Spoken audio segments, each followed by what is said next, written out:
우리 앞뒤에 계신 분들, 좌우에 계신 분들 보시면서 인사하겠습니다. 사랑합니다. 축복합니다. 사랑합니다. 저쪽에 우리 지성이가 이렇게 손을 흔들면서 사랑합니다. 축복합니다. 인사를 했습니다.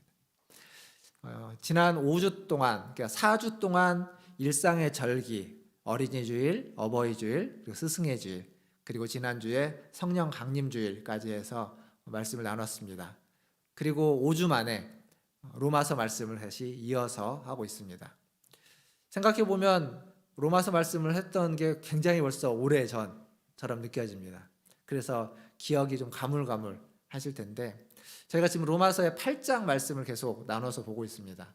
8장은 로마서가 다 중요하고 다 좋은 말씀이지만 그 중에도 굉장히 좋은 말씀들, 또 굉장히 중요한 말씀들이 많이 있어서 지난 8장 앞부분에 해왔던 것들을 간략하게 한번 기억을 더듬어 보려고 합니다. 로마서 8장에서 가장 중요한 핵심 단어 하나가 있다면 그것은 성령님입니다. 성령님. 내주하시는 성령님. 이게 가장 중요한 단어입니다.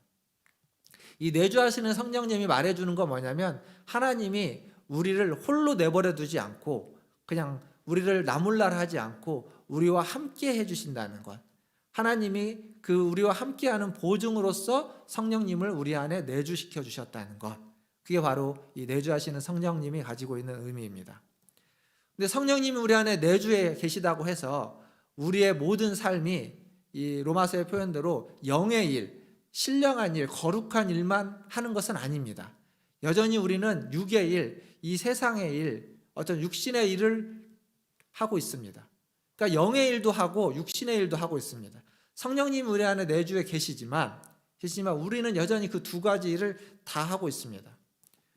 그래서 그 육신의 일을 하고 있는, 육의 일을 하고 있는 우리가 하나님 앞에 책망받고 정죄받으면 우리는 굉장히 힘들겠죠. 그래서 성령님은, 내주에 계신 성령님 우리를 정죄하지 않고 책망하지 않고 우리의 연약함을 도우시면서 우리를 위해서 기도해 주신다. 이게 지금 로마서의 이야기입니다. 8장에서 해줬던 이야기들입니다. 분명히 우리는 성령님 우리와 함께 하시고, 그 성령님 우리와 함께 하시는 건 굉장히 영적이고 굉장히 신비로운 일이지만, 그래서 그걸 통해서 거룩한 삶을 살아갈 수 있지만, 동시에 우리는 여전히 아직도 연약한 가운데 있고 아직도 부족한 가운데 있다는 겁니다. 물론 성령님 우리의 생각을 바꾸시고, 또 우리가 하나님의 아들로서, 하나님의 자녀로서, 하나님의 상속자로서의 긍지를 갖게 하셔서 그 긍지로 살아갈 수 있도록 우리를 인도해 주십니다. 그러나 한편으로 여전히 우리는 육의 일과 연약함 가운데 머물러 있다는 것. 이게 지금 로마서 8장에서 계속 이야기해 주고 있습니다. 여전히 우리는 수많은 갈등, 수많은 죄악들과 싸우고 씨름하면서 살아가고 있습니다. 그래서 로마서 말씀, 오늘 우리가 보게 되는 이 말씀은 더 소중합니다. 이것을 오스카 쿨만이라고 하는 신학자는 어떤 식으로 표현했냐면 D-Day와 V-Day라는 걸로 표현했습니다. 이게 무슨 얘기냐면, 그 2차 세계대전에서 그 연합군이 프랑스의 노르망디로 상륙작전을 합니다. 이 노르망디 상륙작전, 마치 우리나라 6.25 때 인천 상륙작전처럼 노르망디 상륙작전을 통해서 그 2차 대전의 결정적인 어떤 전쟁의 승패를 가름하는 그 싸움이 노르망디 상륙작전이었습니다. 그걸 성공해서 2차 대전은 이제 거의 끝나는 시점이 됐죠. 그 노르망디 상륙작전을 하는 날을 D-Day라고 합니다. D-Day를 통해서 2차 대전은 거의 승리가 확정되었습니다. 그러나 실제로 승리가 확정된 승리의 날은 그로부터 한 1년이 지난 뒤 독일의 베를린에서 나치의 항복 문서에 사인을 하는 일은 그로부터 1년 뒤에 있었습니다. 그날을 V-Day라고 합니다. 그러니까 D-Day와 V-Day는 전쟁에 있어서 굉장히 중요한 날인데, D-Day가 성공됐다고 해서 전쟁과 싸움이 끝난 게 아닙니다. 아직도 여전히 지속되고 있고 마지막에 V-Day의 날 승리가 확정되는 거죠. 그래서 이 오스카 쿨만은 뭐라고 얘기하냐면, 우리에게 있어서 D-Day는 그리스도가 이 땅에 와서 그리스도가 우리를 위해서 사시고 말씀을 전하시고 십자가에 달려 죽으시고 부활한 그 사건이 우리에게 D-Day이지만, 그것을 우리가 믿었다고 해서 우리가 여전히 싸움이 없는 것이 아니라는 겁니다. 그걸 우리가 믿고 받아들였지만, 그리고 성령님 우리 안에 내주에 계시지만 여전히 우리는 이 땅을 살아가면서 영적인 싸움 가운데, 갈등 가운데, 우리의 연약함 가운데 놓여져 있고 그것은 주님이 다시 오시는 그날에 완성될 것이다. 그래서 디데이와 V데이 그 중간을 지금 우리는 살아가고 있다라고 이야기하고 있습니다. 그래서 그 중간을 살아가고 있기에 우리에게는 성령님의 내주하심과 성령님의 도우심과 성령님의 인도하심이 필요한 겁니다. 오늘 우리 로마서 8장, 오늘 우리가 읽었던 본문 말씀이 그때 하나님 우리를 어떻게 도와주시는지 이야기하고 있습니다. 특별히 28절을 다시 한번 읽어보겠습니다. 우리가 너무도 잘 아는 말씀이죠. 우리가 알거니와 하나님을 사랑하는 자 곧 그의 뜻대로 부르심을 입은 자들에게는 모든 것이 합력하여 선을 이루느니라. 이 말씀에서 많은 것들이 중요하겠지만 모든 것이 합력하여 선을 이룬다. 이 모든 것에는 좋은 것도 나쁜 것도 그리고 우리의 연약함과 허물도 다 포함되어 있습니다. 우리의 실패도 성공도 여기에 다 포함되어 있습니다. 즉 좋은 일이라고 할 때 그 좋은 일은 그냥 당연히 저절로 일어나는 일이 아니라 하나님의 선하심 가운데 하나님이 선한 방향으로 이끄시는 하나님의 은혜 가운데서 우리에게 주어지는 것이다 라는 이야기입니다. 그래서 우리는 하나님께 찬양할 수 있고 하나님께 감사할 수 있습니다. 반면 나쁜 일, 우리에게 좋지 않은 일, 그런 것들이 우리에게 경험되어질 때, 우리에게 일어날 때 우리는 걱정하게 되고 근심하게 되고 또 두려워하게 됩니다. 하지만 그것도 그럴 필요가 없다라는 거죠. 잠언 16장 33절에 가면 이런 말씀이 있습니다. 제비는 사람이 뽑으나 모든 일을 작정하기는 여호와께 있느니라. 그러니까 제비 뽑는 것도 우리가 하는 것 같지만 하나님이 계획하시고 하나님이 역사하신다는 겁니다. 동전을 던져가지고 동전의 앞면이 나오느냐 뒷면이 나오느냐 혹은 동전이 세워지느냐 우리가 어떤 우연히 일어나는 일 같지만 그것이 좋고 나쁨을 떠나서 그 모든 일들은 다 하나님의 계획과 하나님의 역사라는 이야기입니다. 우연히 일어나는 일은 하나도 없습니다.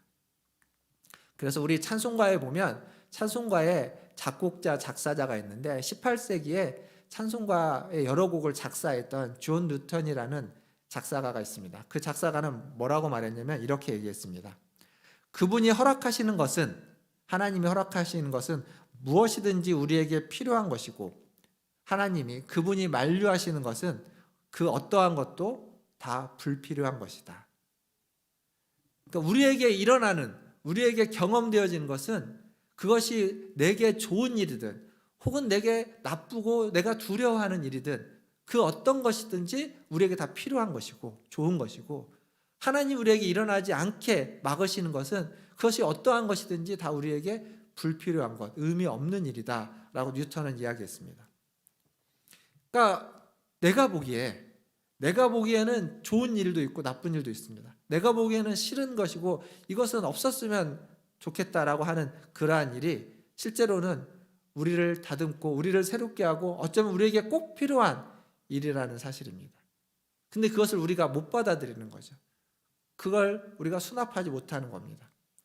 그러니까 고난이나 어려움을 환영할 이유는 없습니다. 그걸 좋아할 사람은 아무도 없고 그걸 환영할 필요는 없지만 그 고난과 그 어려움의 결과가 우리에게 유익하게 하나님은 인도하시고 이끄신다라는 사실입니다. 이 28절에서 이야기하는 모든 것은 그런 것들을 다 포함하는 겁니다. 심지어 이 28절에서 얘기하는 모든 것은 무엇까지 포함하냐면 우리의 연약함, 우리의 허물, 우리의 죄악까지도 포함하는 거라고 이야기할 수 있습니다. 하나님은 우리의 죄악을 사용하셔서 우리의 연약함을 드러내시고 우리의 부족함을 드러내시기도 하지만 그것만 드러내는 것이 아니라 그 죄악을 사용하셔서 하나님의 선하신 뜻과 계획을 이루시기도 하는 겁니다. 하나님은 죄인들을 사용하셔서 하나님의 구원의 역사를 이루십니다. 그 대표적인 예가 성경의 요셉입니다. 요셉이 그 나중에 형들을 만났을 때 요셉이 했던 고백, 창세기 50장 20절에 요셉이 했던 고백을 들어보면 이걸 너무도 분명하게 이야기합니다. 이렇게 적혀 있습니다. 창세기 50장 20절에 보면 당신들은, 형들을 이야기하는 겁니다. 당신들은 나를 해하려 하였으나 팔아버렸다는 거죠. 죽이려고. 하나님은 그것을 선으로 바꾸사 오늘과 같이 많은 백성의 생명을 구원하게 하시려 하셨나니. 분명 요셉이 경험한 건 그 형들의 죄입니다. 형들의 죄악입니다. 자신을 죽이려고 하는. 물론 요셉도 형들 앞에서 그렇게 아주 훌륭한 동생, 아주 형들이 좋아할 만한 동생의 모습은 아니었습니다. 아주 어린 요셉이었기 때문에. 그렇지만 그 일 자체가 죄악이었고, 그 일 자체가 나쁜 일이었고, 그 일 자체가 본받을 수 없는 일이었지만 하나님은 그것을 사용하셔서 선으로 바꾸셔서 요셉의 인생뿐만 아니라 많은 생명을 구원하는 일에 사용하셨다라는 겁니다. 사랑하는 성도 여러분, 우리는 여전히 수많은 좋은 일들과 수많은 나쁜 일들, 힘들고 어려운 일들을 경험하면서 살아가고 있습니다. 거기에는 우리의 현명함도, 우리의 어리석음도 포함되어 있고, 또한 우리의 좋음과 혹은 우리가 겪은 이 시대에서 어떤 좋은 경험들, 반면 이 시대 속에서 나쁜 경험들도 거기에는 다 포함되어 있습니다. 하지만 걱정할 필요가 없는 것은 하나님은 그 모든 것을 사용하셔서 모든 것을 활용하시고 모든 것을 섞으시고 모든 것이 합력되게 하셔서 선한 일을 이루시고 선을 이루어 주실 줄 믿습니다. 하나님이 여러분의 삶에 일어나는 그 모든 것들을 가지고 여러분의 삶을 선한 길로 인도해 주시고 여러분이 선한 하나님의 자녀들이 될 수 있도록 이끌어 주실 거라고 믿습니다. 이것을 믿으시기를 주님의 이름으로 축원드립니다. 이제 29절과 30절을 제가 한번 읽어보겠습니다. 29절입니다. 하나님이 미리 아신 자들을 또한 그 아들의 형상을 본받게 하기 위하여 미리 정하셨으니 이는 그로 많은 형제 중에서 맏아들이 되게 하려 하심이니라. 또 미리 정하신 그들을 또한 부르시고 부르신 그들을 또한 의롭다 하시고 의롭다 하신 그들을 또한 영화롭게 하셨느니라. 이 두 절에는 사실 우리가 가지고 있는 성경에는 그 주어가 맨 앞에 하나님이라고 해서 한 번만 나오지만 그냥 다른 원어 성경이나 영어 성경 같은 경우를 보면 중간중간에 하나님이 굉장히 많이 나옵니다. 그래서 7번인가 8번이라는 주어가 등장합니다. 그만큼 하나님이 하셨다는 것을 강조하고 있습니다. 근데 그 하나님이 무엇을 하셨냐면 여기 보면 미리 아셨습니다. 그리고 미리 정하셨습니다. 그리고 부르시고 그리고 의롭다 하시고 영화롭게 하셨습니다. 이게 구원의 5단계라고 보통 이야기합니다. 미리 아심, 예지라고 하고 미리 정하심, 예정이라고 합니다. 그리고 부르심을 소명이라고 합니다. 소명. 의롭다 하심을 칭의라고 하고 영화롭게 하심을 영화라고 합니다. 이 구원의 5단계를 지금 여기에서 이야기해 주고 있습니다. 사실 이것 하나하나가 예지, 예정, 소명, 칭의, 그리고 여기에는 없지만 성화, 영화, 이거 하나하나가 굉장히 중요한 주제들이어서 언젠가 또 여러분들과 함께 말씀을 나눌 기회가 있을 것입니다만 이 지금 여기서 말해주고 있는 이 5가지의 주제들, 여기에서 우리가 중요한 포인트는 뭐냐면, 오늘 얘기하고 싶은 포인트는 뭐냐면 하나님이 구원을 이루어 가심에 있어서 그냥 즉흥적으로 혹은 어떤 급작적으로 혹은 임기응변식으로 어떤 대응식으로 하지 않는다는 겁니다. 하나님의 구원은 아주 처음부터 준비되어져 있고 계획적이었고 철저하게 단계를 밟아가면서 이루어져 가고 있다는 겁니다.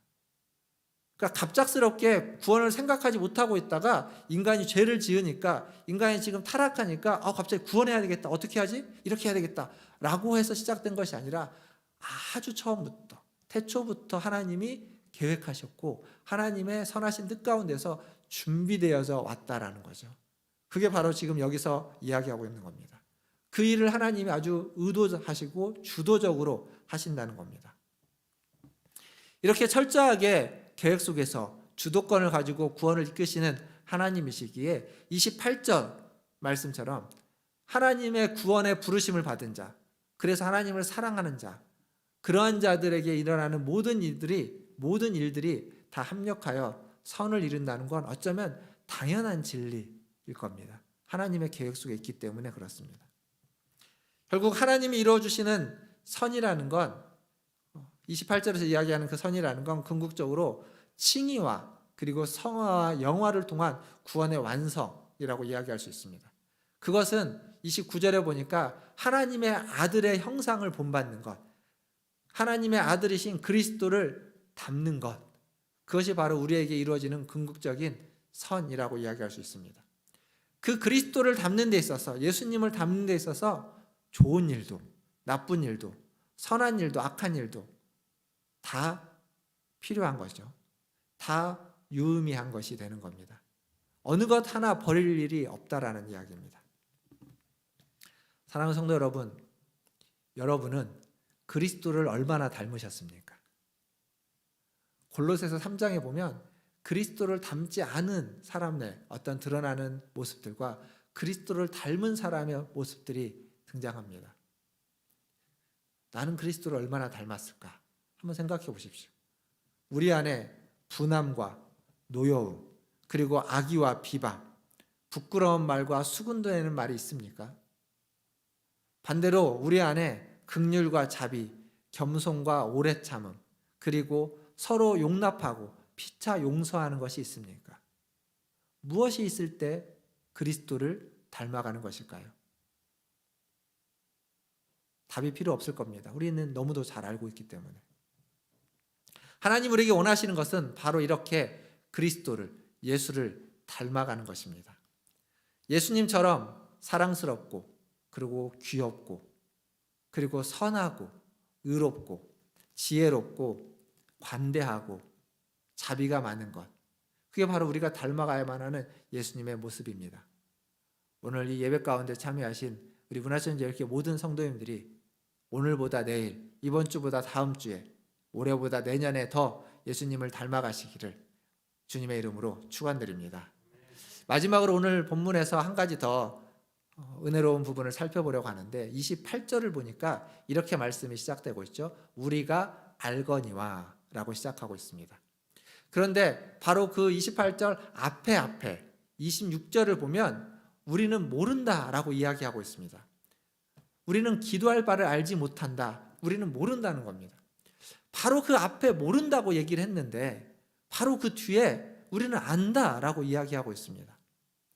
아는 걸까요? 모르는 걸까요? 아는 겁니까? 모르는 겁니까? 이 질문에 대한 답변은 설교 후에 우리가 부르게 되는 찬송가 310장인데요. 이 310장이 이 질문에 대한 답변을 해주고 있습니다. 310장의 가사를 보면 이렇습니다. 아, 하나님의 은혜로 이 쓸데없는 자 왜 구속하여 주는지 난 알 수 없도다. 2절을 보면 왜 내게 굳센 믿음과 또 복음을 주셔서 왜 내 마음이 항상 편한지 난 알 수 없도다. 계속 모른다고 이야기합니다. 3절을 보면 왜 내게 성령 주셔서 내 마음을 감동해 주 예수를 믿게 하는지 난 알 수 없도다. 모르겠다는 겁니다. 왜 예수님을 믿게 하는지. 4절을 보면 주 언제 강림하실지 밤에 혹은 낮에 주님 만날 그것도 모르겠다는 겁니다. 난 알 수 없도다. 아는 게 하나도 없습니다. 왜 믿게 해주는지, 언제 주님 어디에서 만날지, 왜 내 마음이 편한지, 왜 나를 구속해 주는지, 왜 나를 구원해 주는지 잘 모르겠다는 겁니다. 근데 후렴에 가면 다 모르겠다고 해놓고 후렴에 가면 아는 게 딱 하나 나옵니다. 딱 하나. 후렴은 이런 거죠. 내가 믿고 또 의지함은 내 모든 형편 아시는 주님. 주님이 아신다는 거죠. 내 형편을.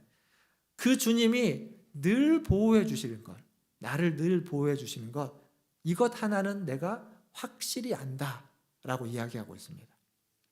다 모르겠다고 이야기했는데 왜 구원해 주는지, 왜 내 마음이 평안한지, 왜 나를 구속해 주고 주님을 언제 만날지 다 모르겠다고, 다 모르겠다는 겁니다. 내 삶이 왜 이런지, 내가 왜 이런 좋은 일을 겪게 되는지, 내가 왜 이런 고난을 겪게 되는지, 내가 왜 이런 아픔과 슬픔과 상처를 받아야 되는지 잘 모르겠다는 겁니다. 하지만 한 가지 확실히 아는 거 하나 있다는 겁니다. 딱 하나. 이런 내 모든 형편을 아시는 주님이 나를 늘 보호해 주신다는 것. 그것 하나는 확실히 안다 라고 이 찬양은 답해 주고 있습니다. 다 몰라도 됩니다.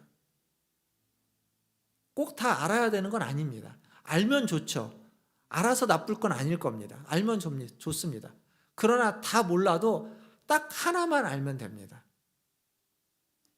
나를 모든 걸, 내 모든 걸 아시는 주님이 나를 보호해 주신다라는 이 사실.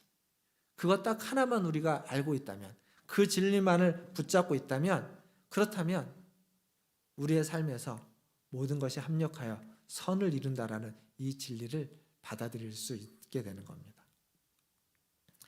사랑하는 성도 여러분, 성경을 이제 이번 주부터 구약 성경을 읽으시죠.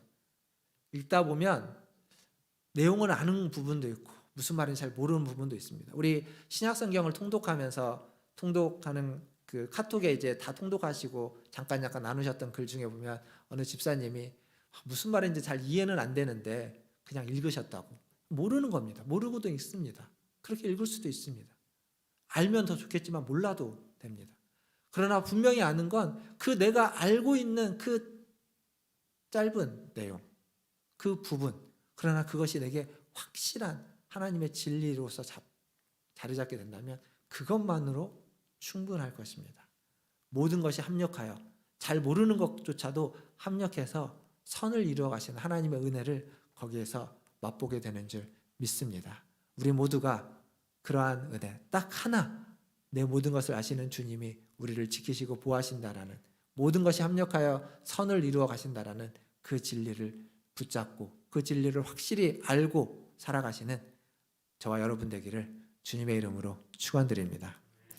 말씀을 뵙겠습니다. 지구상에서 일어나는 굉장히 기이한 현상들에 대한 영상을 제가 지난 주 중에 잠깐 봤습니다.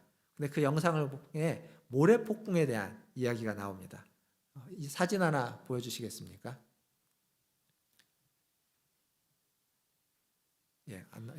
저기 모래폭풍입니다. 이 모래폭풍이 매년 평균적으로 1억 8천만 톤의 모래폭풍이 분다고 합니다.